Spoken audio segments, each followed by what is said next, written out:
segredo para ativar redes sociais? Como mobilizar pessoas em torno de uma ideia, de uma causa, de uma afinidade ou de um negócio? No Click League, vamos mostrar exemplos vitoriosos e descobrir se realmente existe uma fórmula pronta para o sucesso.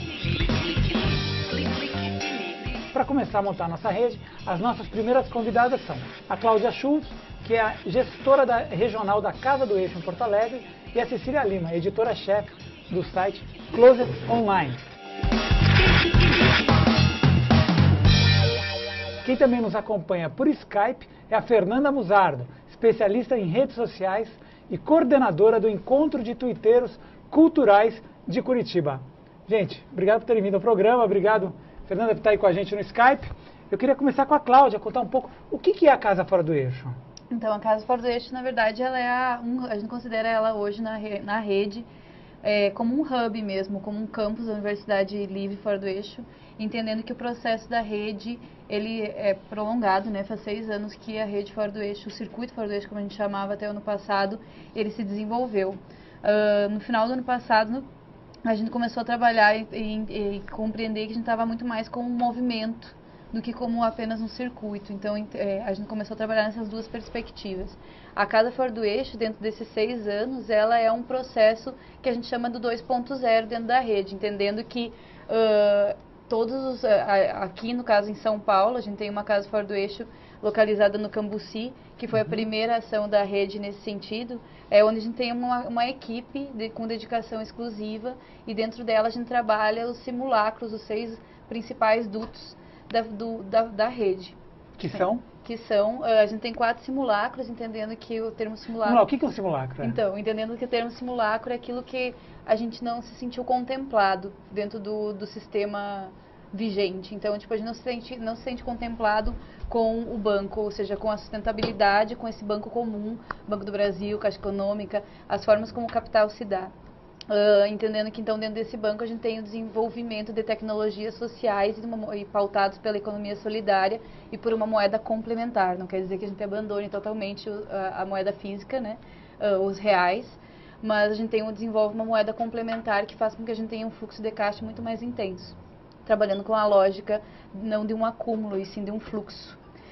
Dentro disso, esse é o primeiro simulacro. O segundo simulacro que a gente tem é a Universidade Livre Fora do Eixo, que são as metodologias que a gente tem de vida, entendendo que para nós, nossa vida e trabalho é uma coisa só, tanto que a gente vive dentro de uma casa, sede de moradia, que é uma das tecnologias que a gente aplica dentro de uma lógica de caixa coletivo, e assim, dentro dessa vivência, dessa experiência de 6 anos de rede, a gente desenvolveu uma série de metodologias para que a gente consiga, por exemplo, dentro de uma casa fora de Porto Alegre, de São Paulo, a gente abre editais de vivência, ou seja, uma pessoa conectada à rede ou não conectada à rede, que quer conhecer, que quer se inteirar mais de como que a gente vive, de como que são o nosso trabalho, ela pode vir e ser morador por um determinado tempo, 10 dias, 1 mês, 3 meses. Então, dentro disso, ela vai trabalhando nesses simulacros também, passando como realmente se fosse pensar fora, seria, como que se chama, tipo, uma vivência. É uma vivência mesmo, enfim. E aí... Muita informação. E aí a gente tem o Partido Fora do Eixo, que pensa, porque a gente tem mais de 120 pontos espalhados pelo Brasil todo, que são essa rede Fora do Eixo, e esses pontos a gente começou a ter uma compreensão de que todos nós somos seres políticos, e dentro dessa perspectiva, como que a gente faz com que esses coletivos se conectem? Então, a gente tem uma secretaria, digamos assim, que vai estar trabalhando ali o regulamento externo, o estatuto da rede, e fazendo uma conexão e uma retroalimentação diária com essas pessoas que são esses coletivos, e ao mesmo tempo a gente tem uma perspectiva de diálogo externo, quando a gente chama do Partido da Cultura. Recentemente a gente foi para Rio +20 nessa perspectiva, muito mais um percurso da cultura, de umas redes em redes, do que uma rede fechada, buscando realmente um diálogo com pontos de cultura, povos de terreira, grupos de teatro, índios, enfim. Então, acho que dentro dessa perspectiva, o Partido da Cultura trabalha nesses 2 âmbitos, tanto interno quanto externo. E aí a gente tem a parte da mídia, pensando nela nesse 4º simulacro, que é como a gente desenvolve as nossas narrativas, né? Tanto da rede quanto desse Partido da Cultura também.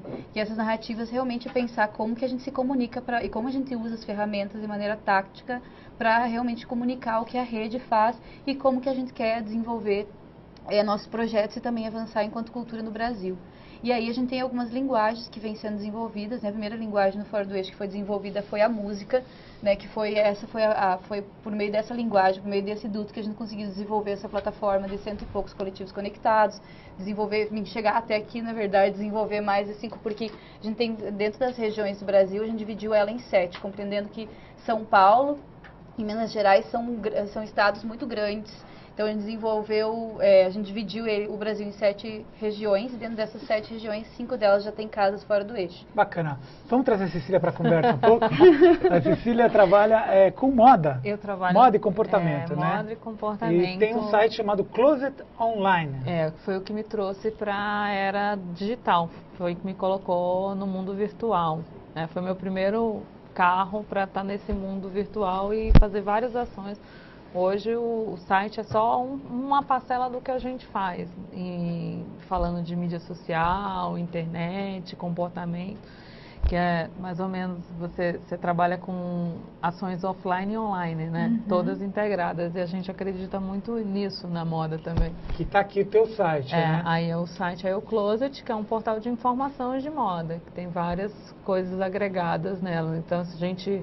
Há 4 anos a gente pensou que estava faltando algo que falasse de moda de uma maneira menos fútil, como a maioria das pessoas entendem, né? Uhum. Todo mundo entende de moda muito como a roupa que você consome, o adorno, não como um processo de comportamento, né? E o que na verdade você tem a segunda maior indústria, segunda PIB do país, é a indústria que mais emprega também depois da construção civil, em carteira assinada, e não é só o vestuário que está ligado, existe todo um comportamento em volta da moda, os modismos, as modas e várias outras coisas, e era essa a ideia que a gente tinha.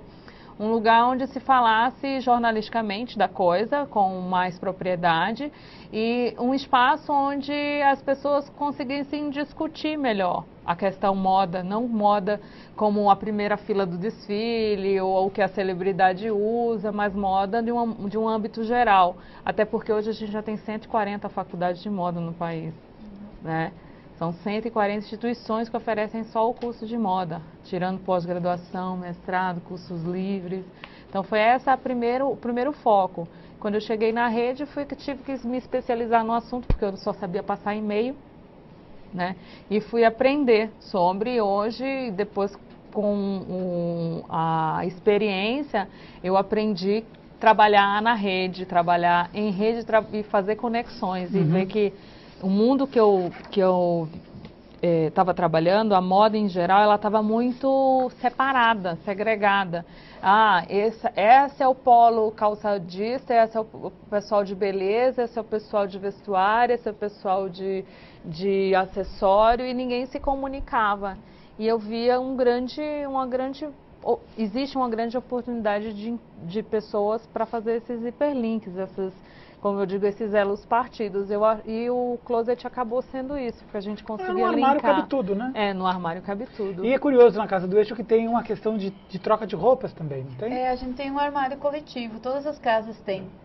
Como a gente tem essa sede de moradia, e enfim, a gente acaba compartilhando tudo, né? Então, quando a gente vai para as casas, a gente também vai com esse desapego mesmo, né? Exercitar esse desapego dos nossos bens materiais, enfim. E dentro dessa perspectiva, quando a gente começa a perceber de fato que a gente não está perdendo, a gente está ganhando, porque tu acaba ganhando um closet enorme, e aí isso é maravilhoso. Bacana.